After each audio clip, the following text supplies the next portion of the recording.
জীবনে খারাপ সময় আসা ভালো।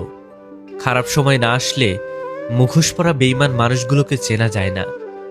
মানুষের খারাপ সময় সারা জীবন থাকে না, কিন্তু খারাপ সময় যারা খারাপ ব্যবহার করে তারা সারা জীবন মনে রয়ে যায়। মানুষের সময় যখন খারাপ যায় তখন অনেক কিছু শুনেও সহ্য করে নিতে হয়। সব কথা হজম করতে শিখুন, এটা আপনাকে জিততে সাহায্য করবে। নিজে নিজেকে কখনো খারাপ ভেবো না, কারণ বদনাম করার জন্য প্রতিবেশী আত্মীয় স্বজন তো আছেই। অন্যের কাছে মূল্যহীন হওয়ার আগে মূল্য নিয়ে ফিরে আসুন। সাময়িক যন্ত্রণা অনুভব করলেও এটা অনেক সম্মানের। জীবন হলো পেন্সিলে আঁকা এক ছবির নাম, যার যে কোনো অংশ রাবার দিয়ে মুছে ফেলা যায়। শুধু সেই মানুষটিকে বিশ্বাস করো যে তোমার হাসির পেছনে দুঃখ, রাগের পেছনে ভালোবাসা এবং নীরবতার পেছনের কারণ বুঝতে পারে। কেউ যদি আপনাকে মূল্যায়ন না করে তাহলে তাকে এড়িয়ে চলুন। এটা আপনার অহংকার নয়, এটা আপনার আত্মসম্মান।